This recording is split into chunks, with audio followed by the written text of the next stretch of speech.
Para bapak, para lenggah ingkang kehormatan, ngajak acara ingkang angka 3 inggih menika wigatosipun pepanggihan utawi inti pengaosan ingkang dipun aturaken panjenenganipun Ustadz Mujiman kanthi tema pentingnya solidaritas umat dalam ukhuwah. Nggih, Pak Rahmat. Ya. Pramila wekdal sasana pangandikan kasumbangaken sakjroning.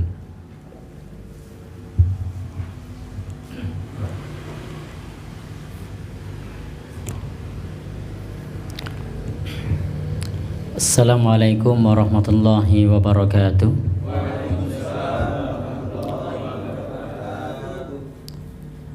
Alhamdulillah, innal hamdalillah nahmaduhu wa nasta'inuhu wa nastaghfiruh wa na'udzu billahi min syururi anfusina wa min sayyiati a'malina may yahdihillahu fala mudhillalah wa may yudlilhu fala hadiyalah. Asyhadu an la ilaha illallah wahdahu la syarikalah wa ashhadu anna Muhammadan abduhu wa rasuluh. Allahumma salli wa sallim ala rasulika wa habibika Muhammad ibn Abdillah wa ala alihi wa sahbihi wa man ittaba'a huda wa jahada fi sabilihi ila yaumiddin, amma ba'du. Bapak dan saudara, ikhwanu fiddin rahimakumullah. Pertama-tama kita panjatkan puji dan syukur kehadiran Allah Subhanahu wa taala. Allah masih melimpahkan kepada kita rahmatnya, hidayahnya, inayahnya, dan Allah masih memberikan kepada kita nikmat yang begitu banyak, begitu besar. Kemudian juga nikmat hidup. Ini adalah nikmat dari Allah. Kalau kita dalam keadaan orang yang sedang beramal soleh, mudah-mudahan untuk menambah bekal kita di akhirat kelak. Kalau kita ternyata sedang berbuat dosa, maka mudah-mudahan ini adalah kesempatan bagi kita untuk memperbaiki diri kita. Dan insya Allah kita semua berharap menjadi hamba-hamba Allah yang beriman dan beramal soleh. Yang kedua, setelah kita bersyukur kepada Allah, salawat dan salam semoga tercurah pada Nabi kita Nabi Muhammad sallallahu alaihi wasallam sebagai uswah hasanah kita, teladan terbaik umat manusia sepanjang zaman. Adapun yang ketiga, Bapak, Saudara, ikhwanu fiddin rahimakumullah, di kesempatan ini saya melihat 3 publikasi yang berbeda yang dikirim ke saya. Sinergi dakwah yang disampaikan oleh saudara MC, solidaritas ukhuwah. Yang di Facebooknya Ustadz Agus Sabtono, soliditas. Jadi memang topiknya banyak, ada sinergi, ada solidaritas, ada soliditas. Bapak, Ibu, Saudara yang berbahagia yang dirahmati Allah Subhanahu wa taala, saya jadi ingat kalau membaca kitab-kitab para ulama itu, terutama sekali bab tolabul ilmi. Di sana dijelaskan oleh para ulama ketika membahas ilmu agama itu hukumnya adalah fardu ain. Tetapi ketika membahas ilmu yang lain itu hukumnya adalah fardu kifayah. Kenapa ada fardu ain dan ada fardu kifayah? Untuk bab yang berkaitan dengan akhirat, berkaitan dengan agama, ibadah, itu adalah fardu ain karena setiap kita membutuhkan itu. Karena setiap kita perlu akan ilmu agama. Setiap kita akan sampai pada saatnya nanti ke akhirat. Tetapi mengapa giliran ilmu yang lain tidak fardu ain? Padahal dalam Al-Quran tidak ada dikotomi ilmu. Kenapa fardu kifayah? Jawabannya adalah adanya sinergi. Bayangkan kalau semua orang bisa nukang kayu kan mah repot. Kalau semua orang bisa nukang batu, kalau semua orang bisa servis mobil, bayangan kita itu cepat tapi malah lambat. Karena semuanya dikerjakan sendiri. Karena semua dikerjakan sendiri. Maka kita butuh sinergi. Ada yang bisa servis mobil. Kalau mobilnya rusak enggak usah susah payah. Bawa ke tempatnya Ustadz Adnan. Nah, inilah sinergi.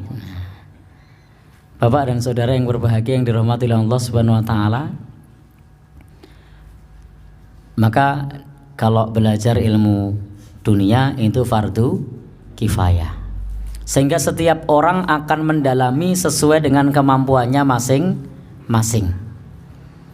Tidak semua harus mendalami, orang tidak dipaksa untuk mempelajari apa yang dia tidak bisa. Jadi orang tidak akan dipaksa untuk mempelajari apa yang dia tidak bisa, karena setiap orang punya kemampuan yang berbeda. Maka disinilah kemudian kita bisa sinergi. Kalau butuh buku, ke tempat Pak Basuki. Kalau semua orang bisa nyetak buku malah repot, lama nanti ngetik sendiri, desain sendiri, nyetak sendiri. Maunya cepat tapi malah lambat. Tapi dengan sinergi menjadi cepat. Bapak dan saudara, kenapa di pabrik-pabrik itu setiap pekerja itu hanya mengerjakan satu tugas? Kenapa tidak diamanahkan satu orang, misalnya pabrik pakaian, satu orang satu baju? Karena pekerjaannya menjadi lama. Maka kalau di pabrik-pabrik itu pekerjaannya setiap orang hanya satu pekerjaan. Yang tukang potong-potong terus, yang tukang jahit-jahit terus, yang tukang obras-obras terus, yang tukang bordir-bordir terus. Kenapa tidak satu orang satu baju begitu? Mulai dari motong, kemudian jahit, kemudian dan lain-lain.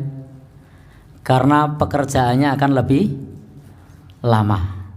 Tetapi kalau dia dalam satu pekerjaan, maka itu akan menjadi sebuah pekerjaan yang profesional, dan itu akan dilakukan, akan hafal. Kalau merem wis tukang jahitnya itu, karena setiap hari pekerjaannya jahit. Yang motong pun demikian, ibaratnya kalau merem saja itu dia bisa, karena sudah terbiasa.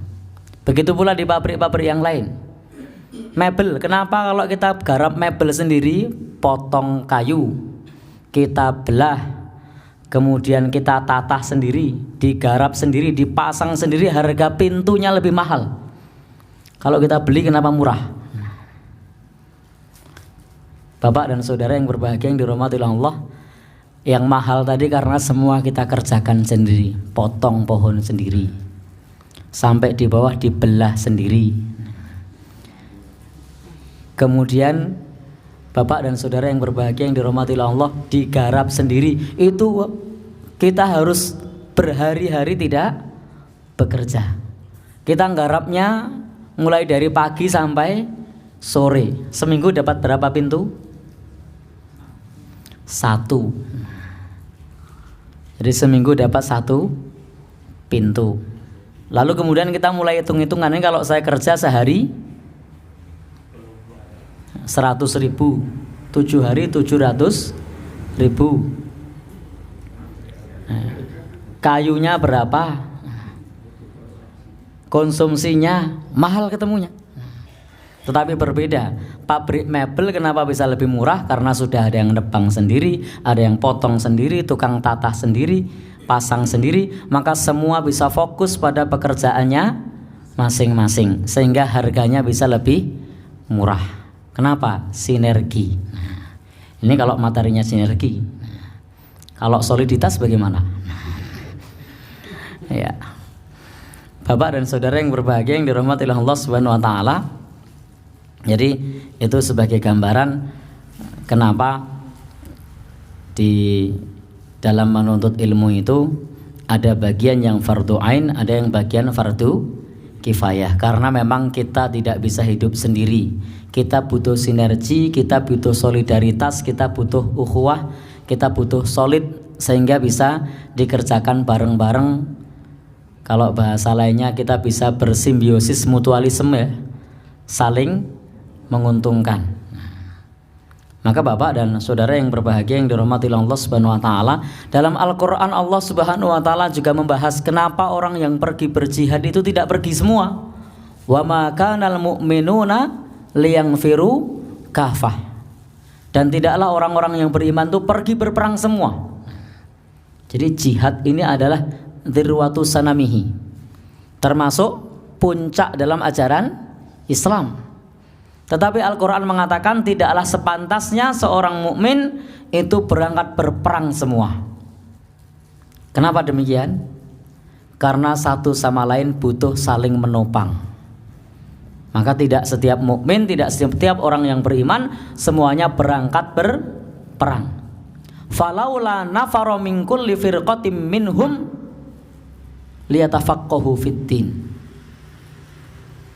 Jadi hendaknya setiap kelompok, setiap golongan, setiap satu kesatuan masyarakat ada di antara mereka yang tafaqquh fid-din. Jadi tidak berangkat perang semua, tapi ada di antara mereka yang tetap tafaqquh fid-din. Waliyungdaru qaumahum idza raja'u ilaihim. Yang bisa memperingatkan kaumnya ketika mereka sudah kembali. Jadi ketika pulang jihad itu ada yang bisa nasihati, ada yang bisa mengingatkan, ada yang bisa Bapak, Ibu dan Saudara yang berbahagia yang dirahmati Allah. Di sana ada hubungan antara yang berangkat dengan yang tidak berangkat, kecuali nanti ada pembahasan khusus terkait bab jihad fardu ain itu ada. Tapi ini yang kita bahas adalah ketika hubungannya dengan fardu kifayah. Karena ada hubungan timbal balik antara yang berangkat dengan yang tidak berangkat. Bapak dan Saudara yang berbahagia yang dirahmati Allah, maka memang sudah sepantasnya umat Islam ini ada sinergi satu sama lain. Kita harus solid satu dengan yang lain. Kalau kita melihat kenapa di zaman dulu umat Islam ini sangat disegani oleh dunia, karena umat Islam itu sangat solid. Ketika umat Islam bersatu, maka dua kekuatan negara superpower di zaman Nabi, di zaman sahabat itu kemudian takluk dengan kekuasaan Islam. Kenapa? Karena umat ini solid, akidahnya kuat, dan mereka ukhuwahnya solid, ukhuwahnya sangat bagus. Dan ini sudah dimulai sejak zaman Rasulullah Sallallahu Alaihi Wasallam. Beliau Sallallahu Alaihi Wasallam pada saat itu ketika di Madinah sebagai umat yang awal-awal, yang belum punya dana begitu banyak, belum punya tentara yang begitu banyak, tetapi sangat ditakuti dunia, sangat ditakuti negara-negara hebat pada masa itu. Tidak lain dan bukan karena keberhasilan Rasulullah Sallallahu Alaihi Wasallam di dalam membangun soliditas umat pada saat itu. Coba kita baca di dalam hadis-hadis Rasulullah Sallallahu Alaihi Wasallam bahwa semua itu tidak lepas dari bimbingan beliau Sallallahu Alaihi Wasallam. Kita baca salah satu di antaranya. Beliau bersabda, ini hadis diriwayatkan oleh Imam Bukhari, man jahhaza ghaziyan fi sabilillahi faqad ghaza. Barang siapa yang memberikan bekal kepada pejuang fi sabilillah, berarti dia telah berperang. Jadi Rasul menyebutkan barang siapa jahhaza ghaziyan, memberikan bekal untuk berperang kepada para pejuang. Jadi beliau memberikan motivasi kepada orang yang tidak berangkat untuk bisa memberikan bekal. Sehingga para sahabat Rasulullah Sallallahu Alaihi Wasallam yang tidak berangkat berperang, dia akan punya kontribusi. Apa kontribusinya? Memberikan bekal. Maka tidak ada masyarakat pada saat itu yang menjadi penonton. Semua mereka punya kontribusi, sehingga betul-betul sangat solid kekuatan Islam di zaman itu. Karena Rasul sendiri menyebutkan siapa saja yang memberikan bekal fi sabilillah, maka faqad ghaza, sungguh dia telah turut berperang. Kemudian beliau Sallallahu Alaihi Wasallam lebih lanjut lagi melanjutkan sabdanya, wa man khalafa ghaziyan fi sabilillah bi khairin faqad ghaza. Dan barang siapa yang memberikan santunan kepada keluarganya dengan baik, berarti dia juga sudah berperang. Maka para sahabat yang lain, selain ada yang memberikan bekal kepada pejuang fisabilillah, ada pula sahabat yang lain yang mengambil kontribusi untuk menyantuni keluarga yang ditinggalkan suaminya berjihad fisabilillah. Maka mereka para mujahid yang terjun di medan perang tidak perlu repot-repot lagi memikirkan keluarganya di rumah, karena sudah ada para sahabat yang lain yang akan menanggungnya. Dia pun juga tidak perlu berpusing-pusing untuk memikirkan bekal berangkat berjuang, karena sudah ada orang lain yang mendanai. Maka Bapak dan Saudara, kita juga perlu menyadari di mana posisi kita. Apakah kita posisinya seperti mujahid fisabilillah tadi, yang kita mau menginfakkan tenaganya, jiwanya, ataukah seperti orang yang memberi bekal tadi, atau seperti orang yang menyantuni tadi? Prinsipnya umat Islam di zaman Nabi Shallallahu Alaihi Wasallam tidak menjadi penonton, tetapi mereka selalu punya kontribusi. Mereka selalu punya manfaat bagi yang lain.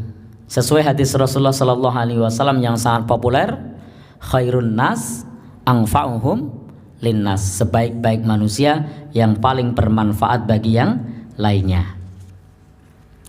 Karena itu Bapak dan Saudara yang berbahagia yang dirahmati Allah Subhanahu wa taala, di sini menjadi cambuk semangat bagi para sahabat Rasulullah sallallahu alaihi wasallam, bahwasanya mereka menjadi orang-orang yang sangat solid satu dengan yang lainnya untuk selalu punya kontribusi. Dan ini Bapak dan Saudara disebutkan pula oleh Rasulullah sallallahu alaihi wasallam, pahalanya adalah surga. Sebagaimana ketika beliau sallallahu alaihi wasallam bersabda dalam hadis yang lain, masih menurut riwayat Imam Bukhari, man jahaza jaishal usrah, barang siapa yang membekali tentara yang dalam kesulitan, falahul jannah, maka baginya surga. Jadi pada saat itu umat Islam pernah dalam masa-masa sulit, sehingga perang tersebut dikenal dengan pasukan Jaisul Usrah, tentara dalam kesulitan. Maka pada saat itu para konglomerat, para sahabat-sahabat kaya seperti sahabat Utsman bin Affan, seperti sahabat-sahabat lain yang mereka memiliki harta yang berlimpah, mereka memberikan hartanya tanpa berpikir panjang, sehingga kekuatan umat Islam pada saat paceklik tersebut bisa ditopang oleh para sahabat Rasulullah sallallahu alaihi wasallam, dan umat Islam bisa menyelesaikan peperangan dengan baik, meskipun disebut dengan Jaisul Usrah, tentara yang dalam kesulitan. Maka kemudian mereka pun sebagaimana yang disebutkan oleh Rasul sallallahu alaihi wasallam berbondong-bondong untuk menyumbang kaum muslimin untuk bisa menyiapkan tentara dengan caranya sendiri-sendiri sesuai dengan kemampuan mereka. Yang punya kuda sumbangkan kuda, yang punya onta sumbangkan onta, yang punya perbekalan sumbangkan perbekalan, yang punya persenjataan sumbangkan persenjataan. Dan ternyata kesulitan bisa diatasi. Bayangkan kalau kemudian mereka berpikir dewi-dewi, berpikir sendiri-sendiri,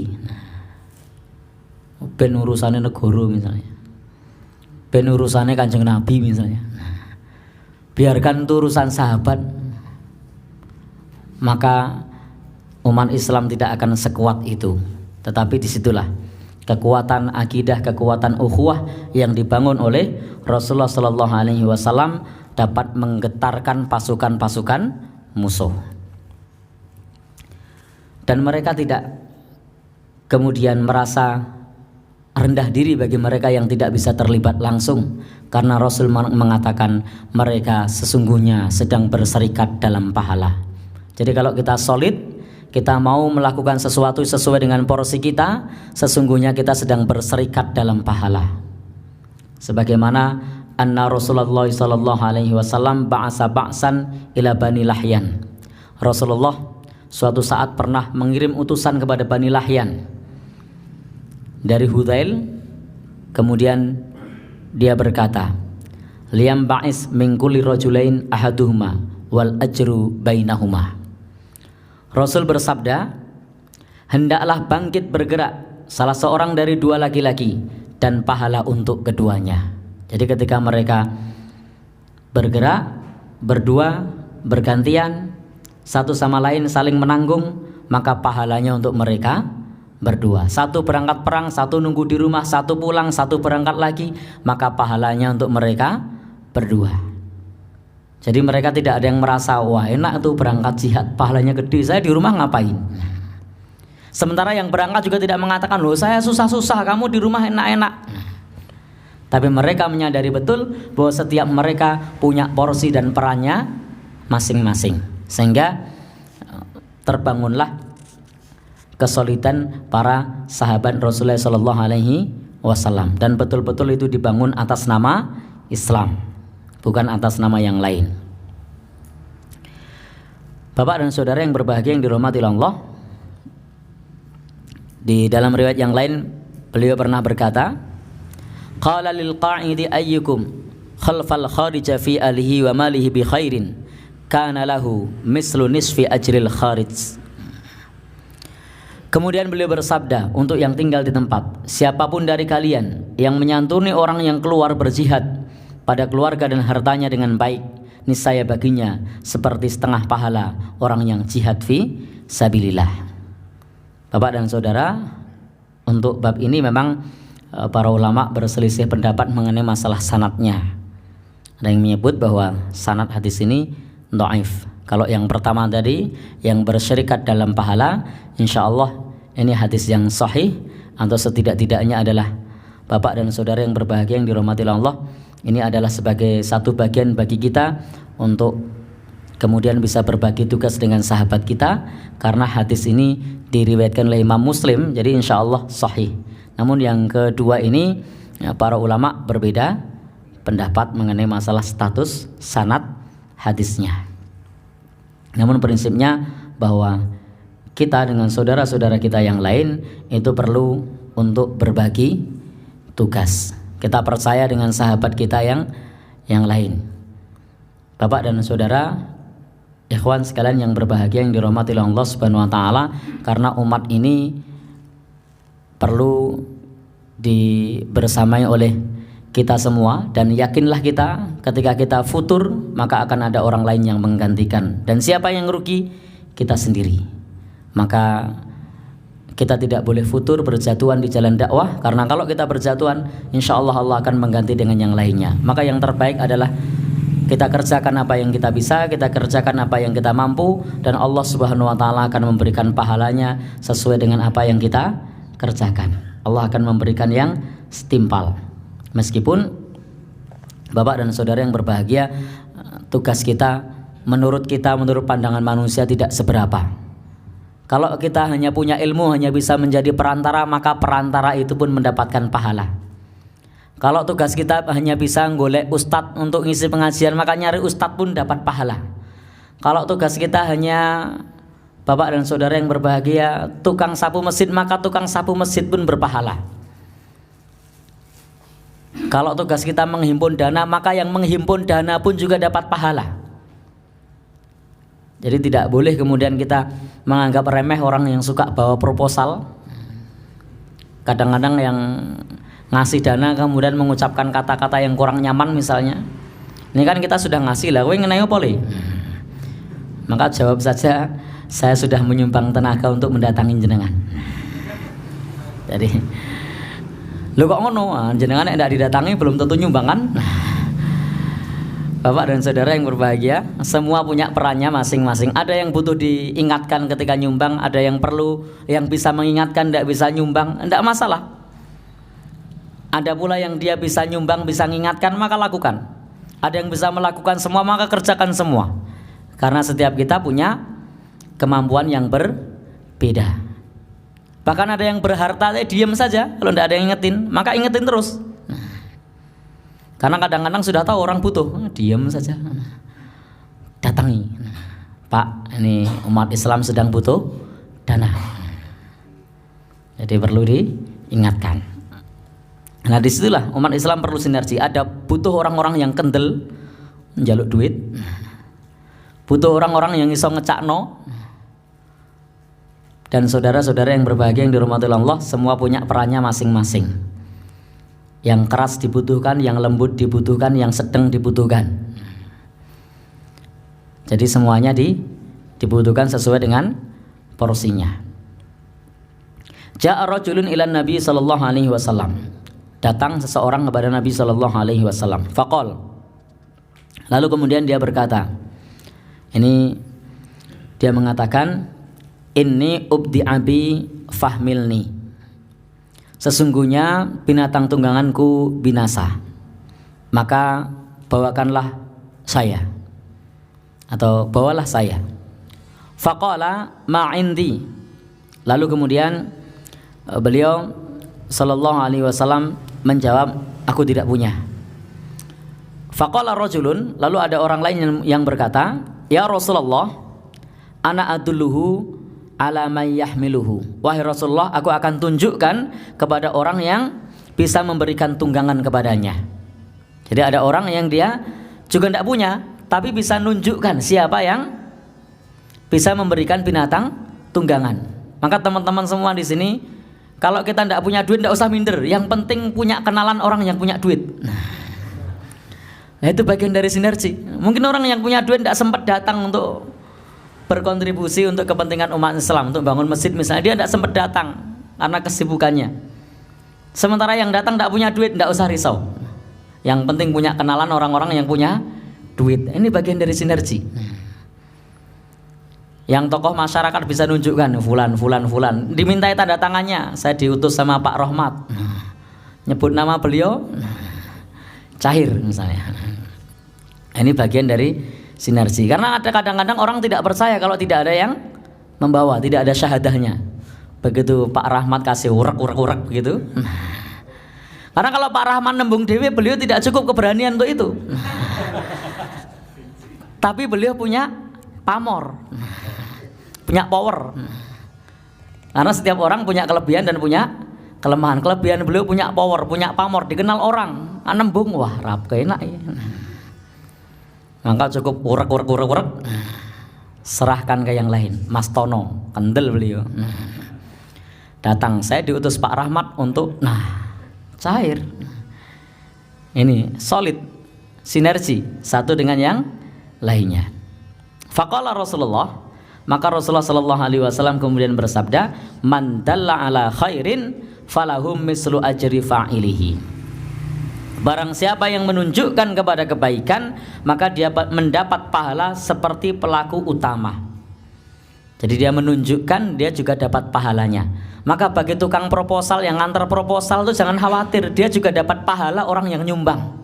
Jadi kalau ada yang tanya, kalau nyumbang berapa? Sami kali jenengan ganjarani. Karena kita sudah menunjukkan jalan, itu mendapatkan pahala yang sama. Jadi Bapak dan Saudara, ini yang disebut bahwa kita harus satu sama lain saling menutup. Tidak kemudian kita merasa gengsi-gengsian kemudian membiarkan satu sama lain. Insya Allah kalau itu kita lakukan, ini bagian dari solidaritas kita, bagian dari soliditas umat. Dan pastikan ketika kita kepada saudara-saudara muslim kita, maka setiap mendapat informasi apapun hendaknya kita tabayun. Karena kita hidup di zaman fitnah seperti saat ini, kita sangat mudah untuk dipecah. Di zaman Nabi sendiri, di masa itu pernah ada kasus serupa yang umat Islam hampir terpecah karena informasi yang tidak benar. Maka Allah subhanahu wa ta'ala turunkan ayat, in ja'akum fasikum binaba'in fatabayyanu. Jika datang orang fasik kepada kalian membawa suatu berita, maka hendaknya tabayyunlah. Di antara cara menguatkan untuk senantiasa menjaga soliditas umat yang sudah ada, maka kedepankan aspek tabayyun ketika kita mendapatkan informasi tentang saudara kita.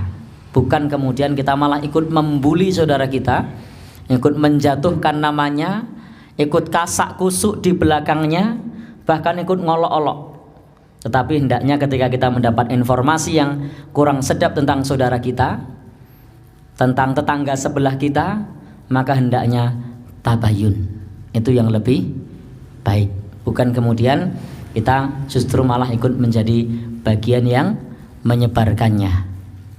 Karena Bapak dan saudara yang berbahagia yang dirahmati Allah, yang namanya persaudaraan, yang namanya ukhuwah, yang namanya solid itu harganya sangat mahal. Maka ini harus dipelihara. Karena kalau sudah satu sama lain tidak saling percaya karena adanya hoax, adanya berita palsu dan lain sebagainya, maka umat ini sulit untuk solid. Maka umat ini akan sulit untuk sinergi karena sudah tidak percaya. Maka kalau ada informasi apapun, maka kita sebagai umat Islam untuk senantiasa tabayun. Yang kedua, Bapak dan saudara yang berbahagia, tabayun saja tidak cukup, tapi kita harus belajar, ini yang paling utama, tentang al-wala wal bara'. Kepada siapa kita harus loyal dan kepada siapa kita harus berlepas diri.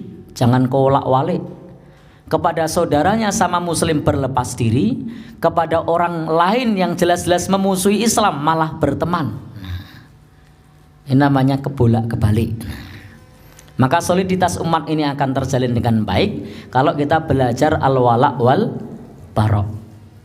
Kepada siapa kita harus berpihak dan kepada siapa kita harus berlepas diri. Sehingga kita paham betul siapa lawan, siapa kawan. Jangan sampai kita bermesraan dengan lawan tetapi kita curiga dengan kawan. Karena sangat mudah untuk dipecah karena kita bermesra-mesra dengan lawan sementara kita justru curiga dengan kawan. Umat menjadi rentan untuk diadu domba. Maka sangat bagus sekali kalau di forum-forum kajian umat Islam itu perlu membahas akidah, terutama sekali bagian al-wala wal bara'. Kepada siapa kita harus berpihak dan kepada siapa kita berlepas diri. Kepada siapa kita harus membela dan kepada siapa kita berlepas diri.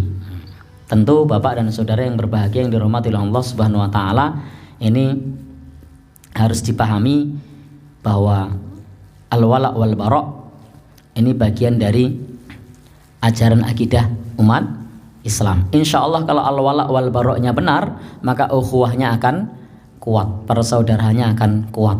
Tapi kalau al-wala wal bara'-nya ini sudah rusak, maka ukhuwahnya juga akan ikut rusak, persaudaraannya akan ikut rusak.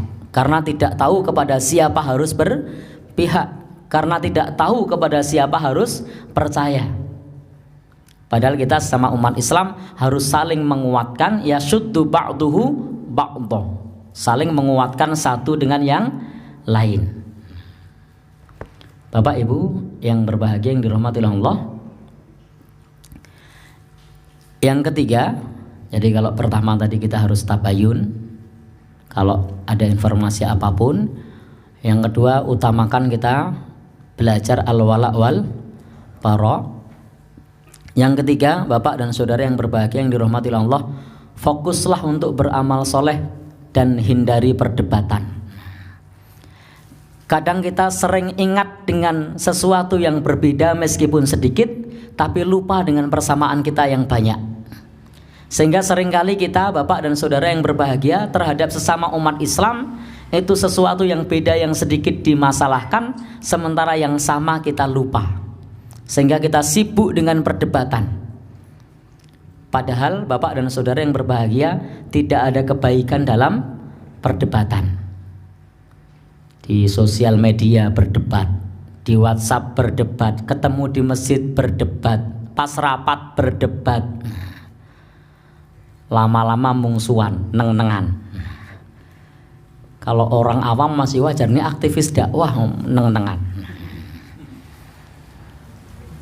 Bapak dan saudara, hanya berbeda dalam cara penggalangan dana, hanya berbeda dalam hal-hal yang sifatnya tidak prinsip tetapi menjadikan ukhuwahnya, persaudaraannya retak.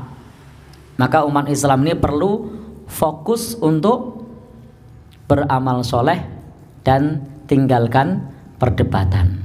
Tentu amal soleh yang didasari dengan ilmu. Bapak dan saudara yang berbahagia yang dirahmati oleh Allah, karena kalau kemudian kita menyibukkan diri dengan perdebatan, melupakan kita di dalam beramal soleh. Jangan sampai kita amal solehnya kita tinggalkan hanya karena sibuk ngurusi perdebatan. Karena bagaimanapun juga seorang ahli ilmu itu tidak akan menyibukkan dirinya dengan perdebatan yang tidak ada manfaatnya. Maka kalau ada saudara kita yang menurut kita tidak pas, nasihati. Bukan kemudian malah berdebat. Kalau diterima alhamdulillah, kalau tidak masalah. Berikan udzur kepada saudaranya. Wal kadhiminal ghaid wal afina anin nas.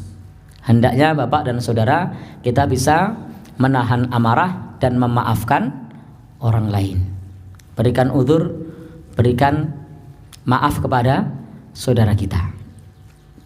Karena kalau kita tidak mau mengalah dengan saudaranya, maka Bapak dan saudara yang berbahagia sangat rawan terhadap perpecahan. Padahal dalam Al-Quran Allah Subhanahu wa ta'ala sudah berfirman, wa'tasimu bihablillahi jami'an wa la tafarraqu. Berpegang teguhlah kepada tali Allah semuanya dan jangan berpecah belah. Jadi pesannya begitu. Berpegang teguhlah kalian kepada tali Allah dan jangan berpecah belah.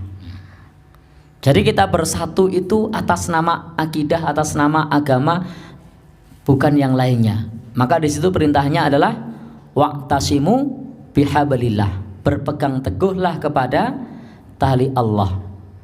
Maka setiap kita ketika diingatkan dengan saudara kita, diingatkan oleh orang lain, kalau yang mengingatkan ini dengan peringatan yang benar, maka hendaknya kita terima dari manapun datangnya.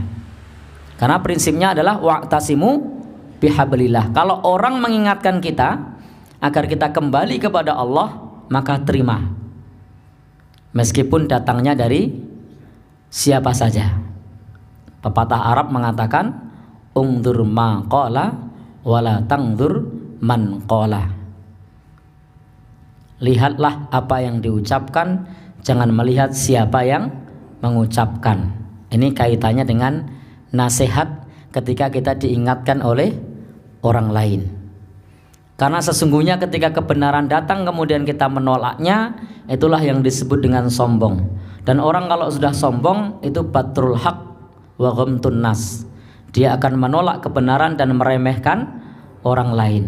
Kalau sudah seperti ini kemudian akan terjadi perpecahan. Maka kalau memang nasihat itu benar, maka hendaknya diterima. Sebagaimana kita juga suka ketika memberikan nasihat kepada orang lain dan orang lain itu menerima nasihat kita. Maka orang lain pun akan suka ketika kita menerima nasihat orang lain. Termasuk jika Bapak dan saudara menjadi penceramah, orang yang kultum, lalu ada jamaah yang ngoreksi, tidak usah sewot, diterima saja kalau memang benar. Oh ya, terima kasih sudah diingatkan. Besok lagi ditunggu nasihatnya. Insya Allah seneng. Tapi kalau dibantah di situ, muruahnya jatuh, wibawanya jatuh. Bapak dan saudara, tidak masalah, karena setiap kita itu diberi oleh Allah Subhanahu wa taala diberi oleh Allah Subhanahu wa taala dua mata untuk melihat, dua telinga untuk mendengar, diberi satu mulut untuk berbicara. Tapi Bapak dan saudara, yang saya ingat adalah ketika kita diberikan kedua mata, itu susah untuk melihat kesalahan diri sendiri, tetapi mudah untuk melihat kesalahan orang lain. Jadi mudah untuk melihat kesalahan orang lain, tapi sulit untuk melihat kesalahan sendiri. Disinilah nasihat dibutuhkan, karena tidak mudah untuk melihat kesalahan diri kita. Maka dengan adanya orang lain, maka kita bisa tahu bahwa kita salah, bahwa kita keliru. Karena kalau kita mau mengevaluasi di mana salah kita, mungkin berjam-jam tidak ketemu. Kok ini bener kabeh gitu kan. Ya begitu orang lain ngoreksi, banyak juga ya. Sebagaimana kita ketika mengoreksi orang lain, itu banyak sekali. Tapi orang lain suruh ngoreksi diri sendiri, kok ini bener kabeh. Atau ketika Bapak dan saudara sedang menggarap tugas, ujian CPNS, calon pegawai negeri. Wah itu rumangsane wis bener kabeh. Lalu di enter dikirim, tek. Aku orang lulus, jebule salah ukeh. Kenapa? Karena kita seringkali tidak bisa melihat kesalahan sendiri, tapi mudah untuk melihat kesalahan orang lain. Maka kita ketika di dalam bersinergi, di dalam membangun kesolidan umat, mestinya kalau ada di antara kita yang diingatkan, hendaknya kita terima, karena itu lebih mendekatkan kepada persaudaraan, kepada kekeluargaan. Wa'tasimu bihablillah, berpegang teguhlah kepada tali Allah Subhanahu wa taala semuanya, jami'a wala tafarraqu, dan jangan berpecah belah. Sebagaimana masyarakat Madinah pada saat itu ada kaum Aus dan Khazraj yang mereka saling bertikai. Ketika Islam datang, mereka atas nama Islam bersatu. Kemudian mereka disebut kaum Ansor.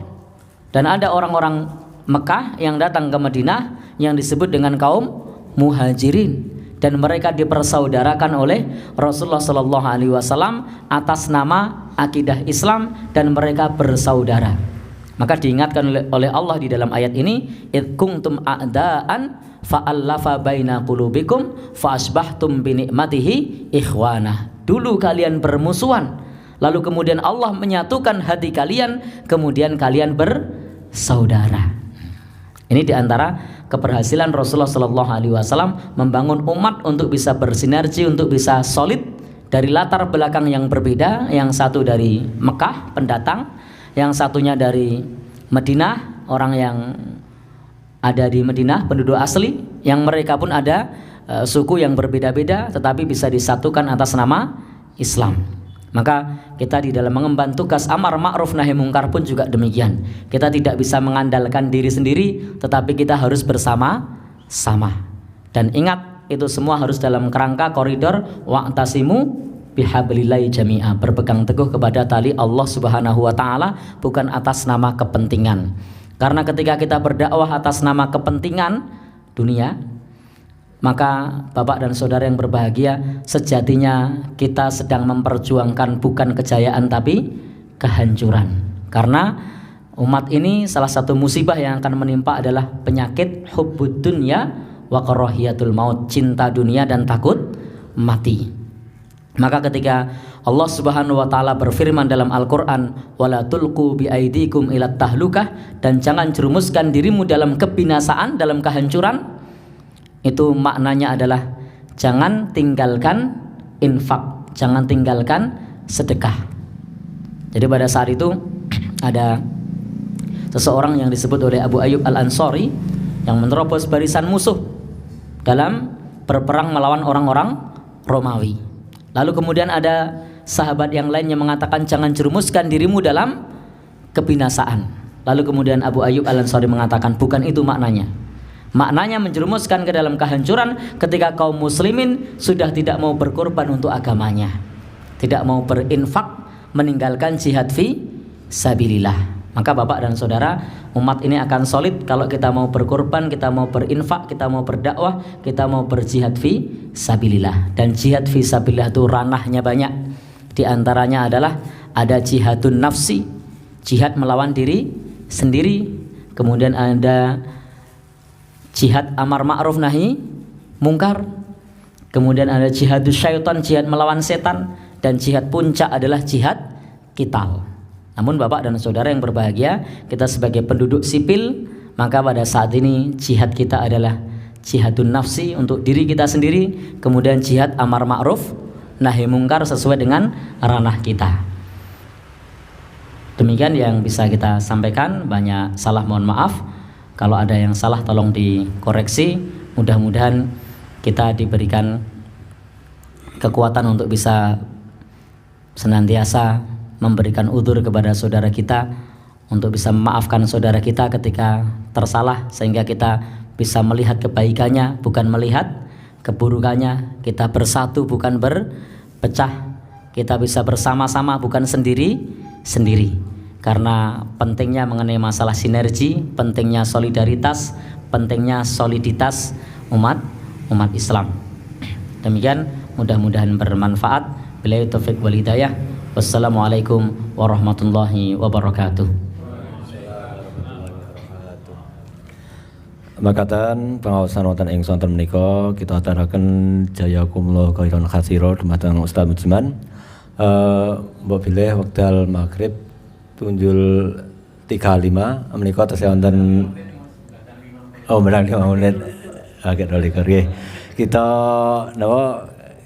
Kita beri kesempatan kagem pamulutan pirsa dumateng perjamaah monggo ingkang badhe nyuwun pirsa kita sumanggaken. Assalamualaikum warahmatullahi wabarakatuh. Waalaikumsalam warahmatullahi wabarakatuh. Sebelumnya mohon maaf untuk temanya tadi ada 3 versi, itu mungkin karena dari panitia saking semangatnya sehingga itu baru dibahas di grup, kemudian yang lahir itu prematur yang ini dengan itu berat bermacam-macam, tapi ya alhamdulillah bisa diangkat semuanya. Kemudian yang kedua ada perkataan dari Imam Hasan Al-Banna, ya, kalau nggak salah itu dengan apa kita bersepakat ya, kepada hal yang istilahnya apa sama, kemudian kita saling menghormati pada hal-hal yang berbeda. Itu kurang lebih intinya begitu, sehingga beliau berusaha untuk menyatukan kaum muslimin dalam berbagai dakwah ya, medan dakwah. Tetapi ada juga yang istilahnya kemudian mengkritisi itu adalah mencampur adukan gitu, atau seolah-olah itu adalah bagian yang untuk memaksakan ya kaum muslimin bersatu. Ini bagaimana tanggapan Ustaz ya. Kemudian yang kedua, kita melihat ada kaum muslimin ya, dan memang ini ormas, LSM atau apa jamaah begitu, memang itu fenomena sekarang ini sangat apa istilahnya kadang menutup. Satu sisi itu apa ya istilahnya tadi mau merengkuh atau bersatu tapi tanpa memperhatikan apa nilai-nilai sunnahnya, sehingga bahwa akan bersatu kemudian nggak lihat istilahnya apa kebenaran itu sahih dan lain-lainnya. Keporo tadi bahkan yang mestinya musuh malah dirangkul kan begitu, diterima apa gitu ya mestinya. Tapi ada juga satu yang sebenarnya kita lihat itu keilmuannya itu mungkin ya lebih lah, tetapi ketika diajak bersatu dan karena apa bekerja itu kadang-kadang sudah menganggap bahwa itu orang yang terkena subhat ya, kesalahan dalam akidah, subhat dalam apa kaitannya dengan apa ibadah, bahkan kemudian mereka tidak ingin mendengarkan pun tidak ingin, bahkan mengajak umat untuk tidak mendengarkan nasihat-nasihat dari orang yang memang sebenarnya mereka dai atau baik. Ini bagaimana tanggapan Ustaz? Dan yang ketiga, yang undur makalah itu tadi apakah benar itu perkataan atau asar Ali bin Abi Thalib atau sekedar pepatah? Terima kasih. Assalamualaikum warahmatullahi wabarakatuh. Ya, terima kasih. Ini kaitannya dengan satu kaul yang kami bersepakat dalam hal yang sama, bekerja sama dalam hal yang disepakati, dan toleran atau menghargai dalam hal yang berbeda. Ini perlu dirinci karena perbedaan itu ada macam-macam. Kalau perbedaan dalam masalah akidah maka harus diluruskan. Jadi perbedaan dalam masalah akidah itu harus diluruskan, khususnya dalam masalah usuluddin, pokok-pokok agama. Maka kalau perbedaan itu sudah menyangkut pokok-pokok agama, maka tidak bisa kita saling menghargai, tetapi harus diluruskan. Contoh masalah usuluddin itu adalah Allah, Rasul, Quran, rukun iman, rukun Islam. Itu adalah pokok-pokok agama. Kalau beda maka jelas sudah menyimpang dari Islam. Maka harus dikembalikan, harus diingatkan, tidak boleh kemudian kita menghargai. Jadi karena sudah berbeda dalam masalah pokok agama, masalah usuluddin. Meskipun mereka mengaku Islam, tapi mengaku ada Nabi setelah Nabi Muhammad misalnya. maka ini tidak bisa kemudian kita saling menghargai. Karena prinsipnya kalau mengaku Islam, maka pokok agamanya harus sama. Allah, kitab suci, kemudian Rasul, rukun iman, rukun Islam harus sama. Maka bagaimana mungkin kita akan bekerja sama sementara pokok agamanya berbeda, mengatasnamakan agama lagi. Itu berbeda halnya kalau kemudian bekerja sama dalam urusan muamalah, itu lain cerita. Karena kalau dalam urusan muamalah, kita jual beli, pinjam meminjam sekalipun kepada orang beda agama sekalipun, pada asalnya boleh. Nah, pada asalnya. Meskipun nanti dalam kajian al-wala wal bara kita perlu pembahasan lebih rinci tentang bab mana yang boleh, mana yang tidak. Nah, Bapak dan Saudara, yang kedua, ada kalanya perbedaan itu dalam masalah kaidah kuliah. Dalam hal-hal yang berkaitan dengan konsep-konsep umum. Nah, dalam masalah ini sangat mungkin untuk bisa saling menghargai. Bapak dan Saudara yang berbahagia yang dirahmati Allah, kita tidak bisa memaksakan pendapat kita mengenai cara memilih pemimpin. Ini bisa berbeda. Kemudian yang ketiga, yang berkaitan dengan masalah tataran aplikatif dalam masalah ibadah. Ini kita harus saling menghargai. Karena bagaimanapun juga ikhtilaf dalam masalah tataran aplikatif dalam masalah ibadah itu akan senantiasa terjadi sampai hari kiamat. Perbedaan itu akan selalu ada. Baik perbedaan karena variasi yang dicontohkan oleh Nabi, atau perbedaan karena beda di dalam cara memahami. Contoh beda karena variasi, macam-macam doa iftitah kan banyak. Tidak bisa disatukan, Nabi ngajarkan banyak kok. Macam-macam doa sujud banyak itu. Tidak bisa doa sujudnya harus ini. Ini namanya variasi. Tapi ada pula di dalam cara memahami. Kapan pada saat tasyahud untuk mengeluarkan jarinya, at-tahiyat atau illallah, gerak-gerak apa enggak? Nah, ini kan cara memahami. Maka dalam masalah ini kita perlu saling menghormati dan harus, karena memang pemahaman tentang masalah ini berbeda dalam masalah aplikasi yang ada di masyarakat. Sehingga kalau tadi kami bekerja sama dalam perkara yang disepakati, tentu bukan yang berkaitan dengan masalah-masalah akidah. Kalau masalah akidah maka harus kita luruskan. Kalau masalah konsep-konsep umum maka perlu diuji publik, kira-kira mana yang kuat. Jadi kalau urusan-urusan konsep umum, urusan-urusan yang berkaitan dengan kemaslahatan orang banyak, kita mau bepergian ini, kita sholat dulu di sini atau nanti sholat di tempat tujuan, itu perlu dipertimbangkan. Waktu ini nyandak opora, perjalanannya pakai apa, perlu adu argumen, dan tidak masalah. Kalau kemudian terpecah, ya sudah, saya mau sholat di sana, saya mau sholat di sini, ya sudah, dihargai. Karena semuanya sholat kan, pokoknya kan sholat. Ya, Bapak dan Saudara. Tetapi kalau yang bagian akhir tadi, nampaknya memang itu harus saling menghormati. Nah, Bapak dan Saudara, contoh misalnya kalau dalam masalah akidah, ada yang misalnya menolak tentang syafaat Nabi misalnya. Dalam masalah akidah ada yang menolak adanya siksa kubur misalnya. Maka ini tugas kita sebagai sama kaum muslimin, bukan membiarkan, tetapi mendakwahi. Karena mereka adalah saudara kita, harus kita sampaikan, harus kita dakwahi. Karena bagian dari dalam persaudaraan itu adalah kita saling mengingatkan. Kita ini adalah dai yang senantiasa mengingatkan kepada orang lain ataupun juga diri kita sendiri. Bukan berarti kemudian kita bekerja sama tapi dalam masalah akidah kemudian beda-beda. Nanti itu sopatu itu, sekarang yang ngisi pengajian akidahnya tidak ada alam kubur, besok yang ngisi pengajiannya ada alam kubur, besok yang ngisi pengajian bilang tidak ada syafaat, besok bilang ada syafaat. remuk jamaah.